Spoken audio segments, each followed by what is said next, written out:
Good morning mga people. Good morning. Ayan, hindi pa tayo nakasuklay kasi nagkape na tayo. Tapos na magkape. Good morning. Ang busy-busy naman ng ating buhay. Busy. Ano na kaya ang natin? Wala nang suklay-suklay. Basta matapos ang gawain ng bahay. Grabe na ang buhay natin ngayon, mga nanay. Anong gagawin natin ngayon? Maligo. Parang gumanda rin naman ang nanay, hindi yung puro linis sa bahay. O sige. Ayan, maligo na tayo maligo tayo ang panahon malamig. Parang hindi tayo parang yung manok na nagkasakit. Oh, ang hirap-hirap ng maging nanay, tagaluto, tagalinis, tapos tatrabaho pa sa gabi. Anong gagawin natin? Tapos pa tayo, maglalaba. Tapos ang ating sarili hindi na gaganda lang tayo pag umalis. Kailangan magpaganda sa bahay. Parang kung malinis ang bahay, malinis din ang pagmumuka. Ayan. Kaya kailangan natin magkulay na naman ang buhok kasi namuti na ang ating buhok. Oh, anong gagawin natin ngayon? Maligo. Ayan ang outfit natin. Tayo ngayon, naka-jacket, naka-pajama. Oh, naka-pajama ang inyong ang iyong ina. Hmm. Ngayon, nandito na naman ang ating alaga, oh. Sarap ng buhay. Mga nakaupo lang, oh. Sarap buhay. Ito din naman, nagbantay sa tindahan. Ayan. Oh, good morning, Piche. Sinisinok pa siya.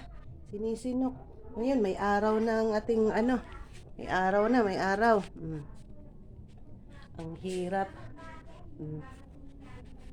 Ngayon, mayroong nagmarites sa labas. Kaya ngayon, ang ganda ng ating araw. Ayan. Maganda ang araw. Mm. Fresh na fresh ang ating mga halaman. Ayan. Ito ang aking love na halaman. Love ko yan basta may puti. Ayan. Basta may puti ang dahon, love ko yan. Tapos ito pa, oh. Diba? Ito, may puti din na dahon. Yun, mayroon din tayong pula. Oh. Ang ganda ng araw natin ngayon, oh. Lumabas na si Mr. Sun. Diba? Oh, doon tayo sa taas.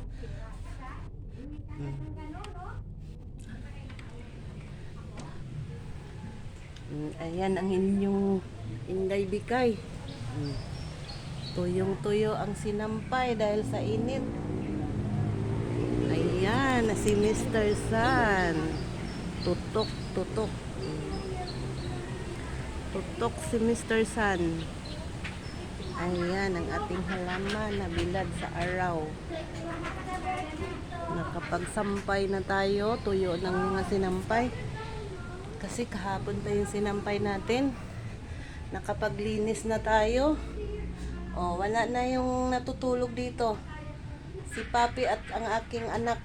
Oh, nagligpit na rin ang unan. Wala na, pumasok na sa school, guys. Kaya medyo malinis na ang ating bahay. Ang naglinis na lang ang hindi pa malinis. Ayan. Nakapagwalis na tayo lahat. Dito, guys, walang natutulog.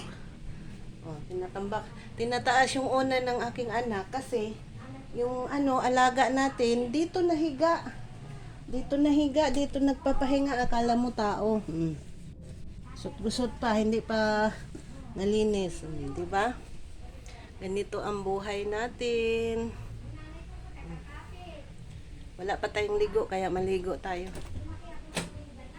Ayan. Yung kwarto ko rin, guys, malinis na. Nakapagpunas sana tayo, punas. Tapos tingnan mo. Malinis na ang ating aura ng ating kwarto. Walang kalat. ito. Itong ano namin, si Fatima, kaharap sa aking higaan.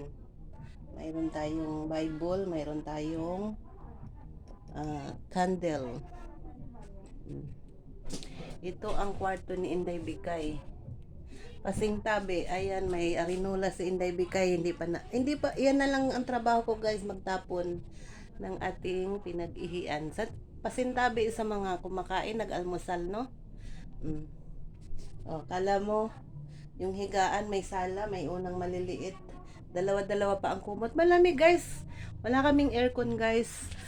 Not afford aircon. Nakaka-afford din naman kung gustuhin guys. Kaso lang, pag may aircon ka, hindi mo mapigil. Lalo na may anak kang initin sa katawan. Nako, electric fan nga, dalawa-dalawa. Paano na lang yung kuryente, yung bayaran, libo-libo. Oh, di ba? Oh, may mga borloloy si Inday Bikay, mga ipit. Ito guys, bininta lang sa akin. Na hindi ko naman alam na mamahalin pala tong lotion na to. Galing tong US. Sabi ng anak ko, ma, saan galing yan? Sabi ko, binenta sa kamag-anak namin kasi may kapatid na may AFAM. Binintahan ako tsaka relo. Ayan, ang bangon niya guys, grabe. Kaya tinitipid ko, sabi ng anak ko. Mabuti nga hindi hinihingi ng anak ko. Sabi niya, ang bangon yan ma, ang mahal yan, mahal daw. Pero bininta lang sa akin 100. Hindi rin naman alam yung nagbenta kung mamahalin to. Di ba may pabango pa nga nito? Yung mga OFW na nakapag-asawa ng AFAM.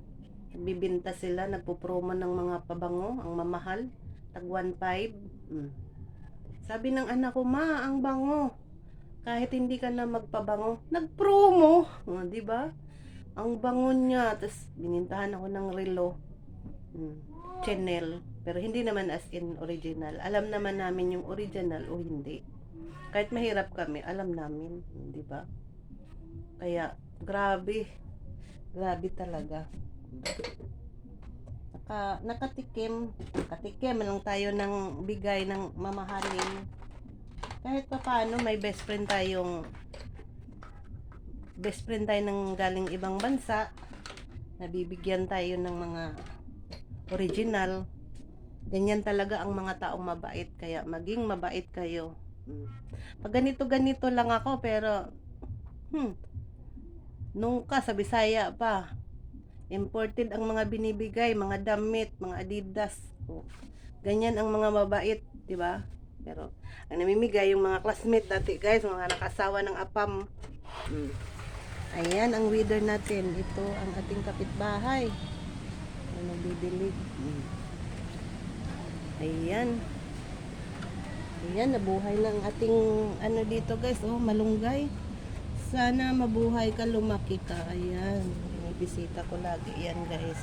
Ito yung ating alaga guys. Oh, nagbilad ng araw. Nagbilad siya ng araw guys. Ayan.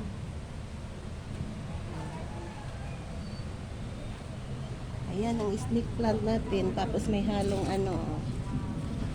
diba? Ito daw guys.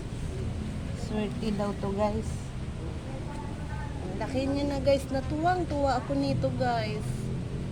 Diba? Swerte daw to sa bahay. Ang laki. Lagi itong pinapakita sa Facebook at saka sa TikTok. Maganda daw yan pag mayroon ka sa bahay. Diba? Ayan, may orchids tayo. Walang dilig. Ayan, namulaklak na yan siya isang beses guys. Tapos mayroong bulaklak dito guys. So, diba? Ayan, ang